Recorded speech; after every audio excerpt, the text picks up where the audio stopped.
Hello friends, एक बार फिर से स्वागत है आप सभी लोगों का D24 एजुकेशन में। दोस्तों, इस वीडियो में टोटल 50 प्रश्न हैं जो किसी न किसी एग्जाम में पूछे जा चुके हैं। तो आइए इस वीडियो को शुरू करते हैं। आपके पहले प्रश्न में पूछ रहा है, कौन सा पर्वत दुनिया का सबसे ऊंचा पर्वत है? सही जवाब होगा विकल्प नंबर ए, माउंट एवरेस्ट।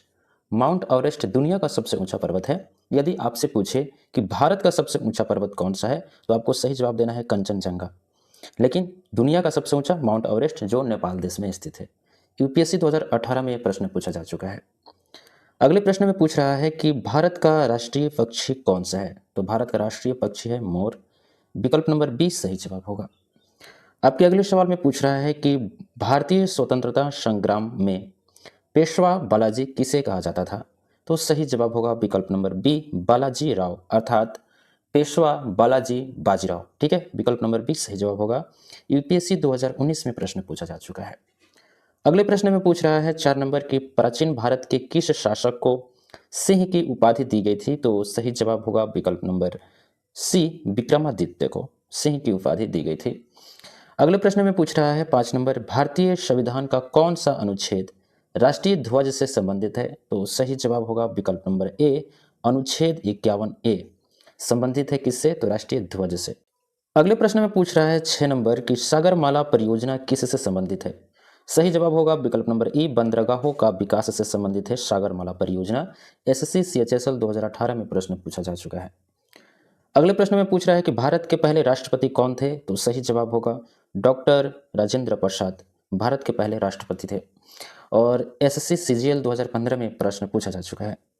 अगले प्रश्न में पूछ रहा है कि भारत के किस राज्य को सूरज की भूमि के नाम से जाना जाता था?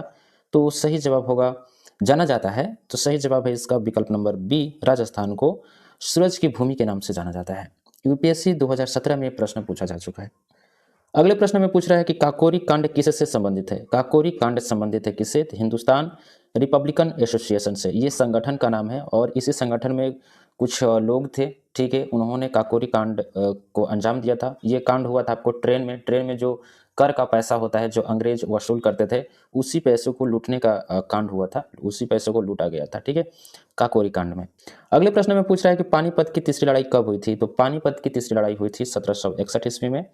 विकल्प नंबर सी सही जवाब होगा। पानीपत की पहली लड़ाई पूछे तो आपको 1526 करना है, और दूसरी पूछे तो 1556 करना है। यहाँ पे बात रही 1857 की, तो 1857 में भारत की पहली स्वतंत्रता संग्राम लड़ाई लड़ी गई थी। ठीक है, और जब हम लोगों ने, क्रांतिकारियों ने यानी कि भारतवासियों ने अंग्रेजों का विरोध किया था, 1857 की पहली लड़ाई थी, ठीक है, अंग्रेजों के विरुद्ध। अगले प्रश्न 11 नंबर में पूछ रहा है कि भारतीय राष्ट्रीय कांग्रेस का गठन किस वर्ष हुआ था? तो इसका सही जवाब होगा विकल्प नंबर ए, 1885 में भारतीय राष्ट्रीय कांग्रेस का गठन हुआ था। एसएससी सीजीएल 2019 में प्रश्न पूछा जा चुका है। अगले प्रश्न की बात करें तो पूछ रहा है कि महात्मा गांधी ने चंपारण सत्याग्रह कब किया था? तो चंपारण सत्याग्रह किया था 1917 ईस्वी में। विकल्प नंबर ए सही जवाब होगा। गांधी जी पहले साउथ अफ्रीका में रहते थे, वहीं पे पढ़ाई करते थे। साउथ अफ्रीका से 1915 में लौटे थे, और 1915 में लौटने के बाद ही ये देखा गया कि यहाँ पे तो अंग्रेज ज़्यादा अत्याचार कर रहे हैं, तो उन्होंने चंपारण, एक नामक स्थान है बिहार में स्थित है, वहीं से चंपारण सत्याग्रह की शुरुआत की। ठीक है, अंग्रेजों का विरोध करना शुरू कर दिए थे। और अगले प्रश्न में पूछ रहा है कि भारत का राष्ट्रीय खेल क्या है? तो सही जवाब होगा हॉकी। हॉकी जो है भारत का राष्ट्रीय खेल है। एसएससी सीजीएल 2015 में प्रश्न पूछा जा चुका है। अगले प्रश्न में पूछ रहा है कि किसने कर्मयोग की परिभाषा दी थी? तो सही जवाब होगा विकल्प नंबर ए, स्वामी विवेकानंद ने कर्मयोग की परिभाषा दी थी। यूपीएससी 2020 में प्रश्न पूछा जा चुका है। अगले प्रश्न में पूछ रहा है कि स्मिता पाटिल किस क्षेत्र से जुड़ी थी? तो सही जवाब होगा विकल्प नंबर सी, फिल्म इंडस्ट्री से जुड़ी थी। ठीक है, अगले प्रश्न में पूछ रहा है कि ताम्रपत्र किससे संबंधित है? तो ताम्रपत्र जो संबंधित है आपका गुप्त काल से। किससे? तो गुप्त काल से संबंधित है ताम्रपत्र। ठीक है, यूपीएससी 2017 में प्रश्न पूछा जा चुका है। अगले प्रश्न में पूछ रहा है कि भारतीय राष्ट्रीय ध्वज में कितने रंग होते हैं? तो भारतीय राष्ट्रीय ध्वज में टोटल 3 रंग होते हैं। विकल्प नंबर ए सही जवाब हो जाएगा। जो राष्ट्रीय ध्वज होते हैं यहाँ पे ये 3 भागों में बटा होता है। ऊपर के भाग में आपको भगवा रंग होता है, बीच में सफ़ेद होता है, और यहाँ पे नीचे हरा रंग होता है। बीच में यहाँ पे अशोक चक्र होता है। ठीक है, और इस अशोक चक्र के अंदर 24 तीलियाँ होती है। अगले प्रश्न में पूछ रहा है कि गांधी जी के कातिल ने उनका हत्या कब की थी? तो गांधी जी का हत्या कब हुई थी? तो 1948 में हुई थी। और किसने किया था? तो नाथूराम गोडसे ने किया था। यूपीएससी 2016 में यह प्रश्न पूछा जा चुका है। अगले प्रश्न में पूछ रहा है कि भारत में पहला रेल मार्ग कब शुरू हुआ था? सही जवाब होगा विकल्प नंबर बी, 1853 में पहली बार भारत में रेलगाड़ी चलाई गई थी। कहाँ से कहाँ तक? तो मुंबई से लेकर ठाणे के बीच में, ठीक है। और टोटल दूरी थी 34 किलोमीटर। कितनी थी? तो 34 किलोमीटर की सफर तय किया था पहला रेलगाड़ी जो भारत में चलाई गई थी 1853 में। अगले प्रश्न में पूछ रहा है कि महाभारत के लेखक कौन थे? तो सही जवाब होगा विकल्प नंबर बी, वेद व्यास महाभारत के लेखक थे। अगले प्रश्न में पूछ रहा है 21 नंबर की भारतीय संविधान के निर्माता किसे कहा जाता था? तो सही जवाब होगा विकल्प number B, doctor Bhimrao Ambedkar को भारतीय संविधान का निर्माता कहा जाता है, अभी भी कहा जाता है, ठीक है। तो एसएससी सीजीएल 2018 में, ठीक है। भीमराव अंबेडकर एक बड़ी प्रतिभाशाली व्यक्ति थे जिन्होंने जो बोला जाता है कमजोर वर्ग से उठकर और ये बहुत सारा बड़े बड़े काम किए थे, बहुत पढ़ाई की थी, बहुत तेज तर्रार आदमी व्यक्तित्व के आदमी थे, ठीक है। तो भारतीय संविधान को लिखा था भीमराव अंबेडकर जी ने। अगला प्रश्न में पूछ रहा है कि हरित क्रांति का संबंध किससे है? तो हरित क्रांति का संबंध है आपका कृषि उत्पादन से, कृषि उत्पादन से। अगले प्रश्न में पूछ रहा है कि भारत का सबसे बड़ा राज्य क्षेत्रफल के आधार पर कौन सा है? तो सही जवाब होगा विकल्प नंबर सी, राजस्थान। राजस्थान जो है भारत का सबसे बड़ा राज्य है क्षेत्रफल के हिसाब से। यदि आपसे पूछे कि जनसंख्या के हिसाब से कौन सा है, तो उत्तर प्रदेश जनसंख्या के हिसाब से है। और मध्य प्रदेश को सोया प्रदेश कहा जाता है। और महाराष्ट्र जो है महानगरों की ये राज्य है, नगरी है महाराष्ट्र, ठीक है। क्योंकि महाराष्ट्र राज्य में बड़े बड़े नगर है, जैसे मुंबई जैसा हो गया, मुंबई, पुणे, ठाणे, ये सब आपको पाए जाते हैं महाराष्ट्र में। अगले प्रश्न पूछ रहा है कि नालंदा विश्वविद्यालय किस राज्य में स्थित है? तो सही जवाब होगा विकल्प नंबर बी, बिहार में। बिहार में नालंदा विश्वविद्यालय, यह दुनिया का पहला विश्वविद्यालय था जहां लोग देश विदेश से छात्र पढ़ने के लिए आते थे, बिहार में आते थे, ठीक है, नालंदा विश्वविद्यालय में। लेकिन नालंदा विश्वविद्यालय को नष्ट कर दिया गया, जला दिया गया, किसके द्वारा? तो एक मुस्लिम था जिसका नाम था बख्तियार खिलजी। बख्तियार खिलजी ने नालंदा को जला दिया था। ये प्रश्न यूपीएससी 2017 में पूछा जा चुका है। और अगले प्रश्न में पूछ रहा है कि प्लासी का युद्ध कब हुआ था? तो प्लासी का युद्ध जो हुआ था आपको 1757 में हुआ था, प्लासी का युद्ध हुआ था, ठीक है। चलिए, एसएससी सीजीएल 2016 में यह प्रश्न पूछा जा चुका है। अगले प्रश्न में पूछ रहा है कि विश्व स्वास्थ्य संगठन ये अर्थात WHO की स्थापना कब हुई थी? तो सही जवाब होगा विकल्प नंबर सी, 1948 में हुई थी। अगले प्रश्न में पूछ रहा है 27 नंबर की भारत का राष्ट्रीय गान किसने लिखा है? किसने लिखा? तो राष्ट्रीय गान की बात करें तो कहा जाता है जन गण मन अधिनायक जय है भारत भाग्य विधाता। ये हमारा राष्ट्रीय गान है और लिखने वाले हैं लेखक रविंद्रनाथ टैगोर, ठीक है। यदि हम बात करें राष्ट्रगीत की तो बंकिम चंद्र चटर्जी ने लिखा है, ओके। अगले प्रश्न में पूछ रहा है कि चंद्रयान-1 किस वर्ष प्रक्षेपित किया गया? प्रक्षेपित का मतलब होता है लॉन्च किया गया था, किस वर्ष? तो विकल्प नंबर बी हो जाएगा सही जवाब, 2008 में। यूपीएससी 2020 में प्रश्न पूछा जा चुका है। अगले प्रश्न में पूछा है कि भारतीय रिजर्व बैंक की स्थापना कब हुई थी? तो भारतीय रिजर्व बैंक की स्थापना हुई थी 1935 में। 1935 में विकल्प नंबर ए सही जवाब होगा। अगले प्रश्न में पूछ रहा है कि भारत में नीति आयोग की स्थापना कब हुई? तो सही जवाब होगा विकल्प नंबर सी, 2015 में नीति आयोग की स्थापना हुई थी। यूपीएससी 2019 में प्रश्न पूछा जा चुका है। अगले प्रश्न में पूछ रहा है कि जलियांवाला बाग हत्याकांड कब हुआ? तो सही जवाब होगा विकल्प नंबर बी, 1919 में जलियांवाला बाग हत्याकांड हुआ। और जो ये हत्याकांड हुआ था आपको, ये एक बाग था, ठीक है, जिसे हम लोग जलियांवाला बाग कहते थे। उसी बाग में जो भारत के क्रांतिकारी थे या भारत के जो लोग थे, वो अंग्रेजों के जो प्रस्ताव था उसको मानने से इनकार कर रहे थे, उनका विरोध करने के बारे में सोच रहे थे।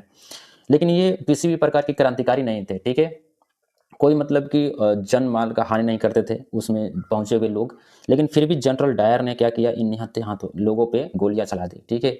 और सभी लोग वहां पे मारे गए, मतलब सभी लोग लगभग मारे गए थे। और वहां पे उस बाग में एक कुआं था, कुएं में ज़्यादातर लोग कूद गए बचने के लिए, लेकिन कुआं के अंदर भी कई सारे लोगों की जान चली गई। तो ये हत्याकांड बहुत ही शर्मनाक था अंग्रेजों द्वारा, जनरल डायर के द्वारा। ये सवाल एसएससी सीजीएल 2016 में पूछा जा चुका है। अगले प्रश्न में पूछ रहा है कि भारत का सबसे लंबा नदी कौन सी है? तो लंबी नदी की बात करें तो भारत की सबसे लंबी नदी है आपका गंगा। गंगा जो है सबसे लंबी नदी है। और ये गंगा आपको हिमालय के गोमुख से निकलती है उत्तराखंड, और यहाँ पे आते हुए उत्तर प्रदेश में क्रॉस करते हुए ये बिहार में पहुँचती है, बिहार के बक्सर जिले में। फिर उसके बाद में ये कटिहार से निकलते हुए पश्चिम बंगाल में पहुँचती है, ठीक है। और ये 4 राज्यों से होकर गुजरती है। टोटल लंबाई है 2525 किलोमीटर, आपको पता होगा 2525 किलोमीटर इसकी टोटल लंबाई है, ठीक है, किलोमीटर। अगले प्रश्न में पूछ रहा है कि भारतीय अंतरिक्ष अनुसंधान संगठन अर्थात इसरो की स्थापना कब हुई? तो सही जवाब होगा विकल्प नंबर बी, 1969 में हुई थी। ठीक है। अगले प्रश्न में पूछ रहा है कि अशोक चक्र में कितनी तिलियां होती है? तो सही जवाब होगा विकल्प नंबर सी, 24 तिलियां होती है। अगले प्रश्न में पूछ रहा है कि भारत का राष्ट्रीय पशु कौन कौन है? तो सही जवाब होगा विकल्प नंबर बी, बाघ। बाघ जो है भारत का राष्ट्रीय पशु है। अगले प्रश्न में पूछ रहा है कि दांडी मार्च किस वर्ष हुआ था? तो दांडी मार्च जो हुआ था 1930 में हुआ था। 1930 में शुरू हुआ था। दांडी मार्च का मतलब होता है नमक सत्याग्रह। ठीक है। और ये बिहार राज्य से शुरू हुआ था, जो अंग्रेजों ने नमक पे कर लगाया था। ठीक है। तो उसके विरोध में गांधी जी ने ये जो शुरुआत की थी 12 मार्च, कब? 12 मार्च को। ठीक है। 12 मार्च 1930 में शुरुआत की थी दांडी मार्च अर्थात नमक सत्याग्रह की। और ये चला था आपको 6 अप्रैल तक। यह क्या हुआ था? समाप्त हो गया था, क्योंकि ये दांडी पहुंच गए थे गांधी जी, और वहां पे आपको नमक जो बनाकर नमक कानून तोड़ दिया था। ठीक है। दोस्तों मैं माफ़ी चाहूँगा, मैंने आपको बिहार के बारे में जिक्र किया। दांडी मार्च जो शुरू हुआ था वो साबरमती आश्रम से शुरू हुआ था। ठीक है। और दांडी मार्च से एक आंदोलन और शुरू हुआ था, सविनय अवज्ञा आंदोलन। ठीक है। तो ये दांडी मार्च साबरमती आश्रम से शुरू हुआ था, जो गुजरात में है। अगले प्रश्न में पूछ रहा है कि विश्व पर्यावरण दिवस कब मनाया जाता है? तो विश्व पर्यावरण दिवस मनाया जाता है आपको 5 जून को मनाया जाता है। विकल्प नंबर ए सही जवाब होगा। अगले प्रश्न में पूछ रहा है भारत का पहला उपग्रह कौन सा है? तो सही जवाब है विकल्प नंबर बी, आर्यभट्ट। आर्यभट्ट जो है भारत का पहला उपग्रह था। ठीक है। अगले प्रश्न में पूछ रहा है कि किसान क्रेडिट कार्ड योजना कब शुरू की गई थी? दोस्तों मैं आप लोगों को एक बात बताना चाहूंगा कि जो योजनाएं होती हैं इससे सवाल बनते हैं परीक्षा में। करंट अफेयर जो होते हैं ना, या आपको बहुत पुराना योजना है तो उससे भी, जैसे कि मनरेगा योजना कब शुरू हुआ था, तो ये सब क्वेश्चन पूछता है एग्जाम में। तो किसान क्रेडिट जो योजना है आपका शुरू हुआ था 1998 ईस्वी में। विकल्प नंबर ए सही जवाब होगा। एसएससी CHSL 2019 में प्रश्न पूछा जा चुका है। अगले प्रश्न में पूछ रहा है कि सुभाष चंद्र बोस ने आजाद हिंद फौज की स्थापना कब की? तो सही जवाब होगा विकल्प नंबर सी, 1943 में। 1943 में। अगले प्रश्न में पूछ रहा है कि भारत का सबसे छोटा राज्य क्षेत्रफल के आधार पर कौन सा है? तो सही जवाब हो जाएगा विकल्प नंबर ए, गोवा। गोवा जो है सबसे छोटा राज्य है क्षेत्रफल के हिसाब से। गोवा का जो ज्यादातर आबादी है अर्थात 60 to 70% आबादी शहर में निवास करती है। ठीक है। तो ये भारत का सबसे शहरीकरण राज्य भी है। अगले प्रश्न में पूछ रहा है कि संयुक्त राष्ट्र संगठन अर्थात यूएनओ की स्थापना कब हुई? तो यूएनओ की स्थापना हुई थी आपकी 1945 में। 1945 में। विकल्प नंबर ए सही जवाब हो जाएगा। अगले प्रश्न में पूछ रहा है कि भारत छोड़ो आंदोलन कब शुरू हुआ? तो भारत छोड़ो आंदोलन शुरू हुआ था विकल्प नंबर बी, 1942 में। 1942 में। एसएससी CGL 2015 में प्रश्न पूछा जा चुका है।